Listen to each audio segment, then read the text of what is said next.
Hello and welcome to another boss rush video. Today we're going to be taking on Dreadbloon. We're going to start off with a 1-2 wizard on first, and you're going to want to make sure that the fire's targeting is always on Dreadbloon. And we're going to have a pontoon here for an engineer later, and a monkey farmer. The hero we're using is Ben, and our free dark monkey is just sitting on that island on last. Why not, you know? Quickly upgrade to Dragon's Breath for much more damage, and again, just make sure that Wall of Fire is always on Dreadbloon. We're going to quickly get up a Smart Spike Factory and get it up to a 402 as fast as possible.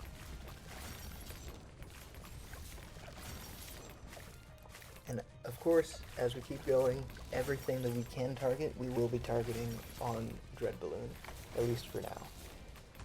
So as soon as you can, you're going to be getting up the spiked mines, and once you get it, your money is going to scale a ton, and all the balloons coming out are going to go into our balloon trap that we get. Oh yes. If this video is helping you out at all, please be sure to leave a like and subscribe. Now I must give credit to VadiumX. He is an amazing boss rush YouTuber. He is who I got the idea to get 2 spiked mines up at the start from. His guide is great. I believe he got a couple more pops than me, but my early game is definitely a lot more refined, a lot less RNG is going on here, which is why I still feel like it's worth it for me to upload. Alright, I'm sorry Vadium, I'm gonna steal a little bit of your stuff just because yeah, he has the early access, I don't, so yeah. Anyways, we're gonna be getting up the wizard as soon as possible, and these spike mines we're targeting here where they can just barely hit the track while also hitting Dreadbloon, and this is so that we can clear up all of the immune to magic rock balloons before the Archmage has to deal with it. And we had it set to last there just because it was immune to the boss, so set it back to first.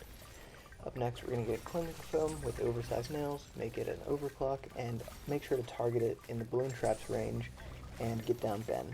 Alright, this is pretty fast, but pretty much it's basic, right? We're putting down balloon traps, we put down Ben, we get an overclock for the wizard monkey, who we overclock as soon as possible. Now we're going to work on, you guessed it, Super Monkey Fan Club. This is where my guide kind of shifts a little bit extra from the Vadiums. Now he didn't even do a wizard start, which made his a little bit slower, but whatever, that really doesn't matter. But this Super Monkey Fan Club is so powerful against these boss rushes. I am amazed that I haven't seen anyone else do it so far. So yeah, we're just going to get up the Super Brittle. It's only 49 right now, so yeah, now that it's 50, we can start using our Super Monkey Fan Club abilities. Now I have a lot of ADHD and just don't really, you know, mentally, boss rushes are a lot for me. Alright, so I'm not keeping up the Super Monkey Fan Club optimally, okay? Like, I mean, I just left 5 seconds of downtime, so you guys can get a much better score than me if you just keep up with it and just kind of remember to adjust things a little bit so that, you know, you'll be able to still take on the other balloons. By now, you should probably have gotten up an embrittlement, but a flying fortress works out pretty well here, and we're going to get up an embrittlement a little bit late, I do believe. Or not. Alright, we're skipping the embrittlement. I'd recommend you get it, but it's not really needed here. A lot of things that aren't tier 5s aren't needed, you know. Do make sure that the Super Monkey Fan Club has 10 dart monkeys in range. Alright, and I just have them upgraded because later we want them for tiers. So yeah, we're just working through here. I sell the 3 dart monkeys that I upgraded to Super Monkey Fan Club, and I sold an overclock too, just to get the super mines a little bit faster, because super mines, it just does super damage, okay? Thank you, dog, for ruining my audio. I'm leaving it in. Alright, it's being a little loud. I don't even know if it'll pick up, though. So yeah, we're just going to be going for an embrittlement, a super brittle. I'd recommend that you get up a Lord of the Abyss before this, obviously, because it will buff the super mine a ton.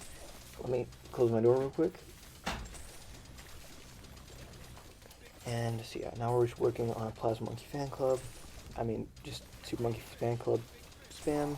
Again, please get a Lord of the Abyss. I don't know how I forgot it. I used it in all my other runs. This is a little bit embarrassing. But yeah, now we're just going for a second overclock, so that once the military phase is over, we can be overclocking both the Super Mines and the Flying Fortress. It is arguable that you could have sold the Flying Fortress to get the Plasma Monkey Fan Club here, but the minutia doesn't matter. If you're getting 150 pops per, and you have a team who like exists, then yeah, you know, it doesn't matter if you get 150 versus 155, 157. Max you could get with this strategy is 160. So yeah, we're just gonna go for a mad here, overclock it up. You know, you get the deal. Again, make sure to be targeting your super mines, and please, for the love of God, get a Lord of the Abyss. It's so much better than like anything I'm adding here. You know, Lord of the Abyss on the super mines buffs its pierce by a high percent. I believe it's 25 or something like that. It's 25% more damage on the highest damage thing we have on screen by a mile. Alright, so yeah, I'm kind of throwing by not doing that. Anyways, now that it is immune to support, we're going to be going through the long stretch of not being able to super mines things. Pretty much the strategy here we're going to be doing the entire time is sell super mines, you know, get up a Legend of the Night. I pause here to think. Again, ADHD, I'm confused. Yeah, we're going to be selling Flying Fortress to get up Legend of the Night a little bit faster. I don't know if that was the best idea, but it doesn't really matter. Again, 150, 160, who cares? What am I doing?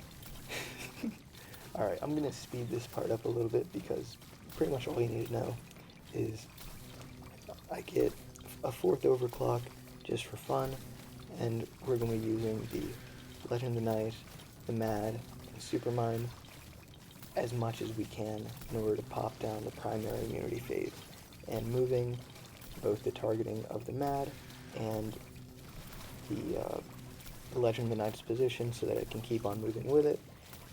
I'd recommend maybe getting Flying Fortress here by selling your Super Brittle, but whatever. If you can't afford that, Sky Shredder would be nice. But as long as you can afford the Super Mines again, that's what matters. Now, I'm sure that in 4 days from now, you're going to see a video of someone get 170 pops because, you know, they made 18 temples on the map. But it's 4 days from now, so who cares? Anyways, we're probably nearing the end by now. I don't know, I'm speeding up the clip afterwards, so we'll see how it goes. But pretty much, just the entire time, make sure you're overclocking your Mad, your Super Mine, and your Legend of the Night, as well as using your Plasma Monkey Fan Clubs and regular Super Monkey Fan Clubs so that you can get pops on your Dart Monkey. Now, how much you do it shouldn't really matter, but I'd say the more the merrier, why not? Alright, and if you have the Monkey Knowledge, you can get up a 2nd Crossbow Master just for that just barely bit of extra damage. Here, I kind of run into a problem, which is that my Super Mines is out of range of the Boss Balloon, yeah, Dreadbloon, but it doesn't really matter that much if you're this far. If you need to, sell and rebuy it, who cares, put it closer to Dreadbloon, alright, it'll still work out just fine. You might get 1 degree lower, but you'll get it earlier than me, so probably worth it.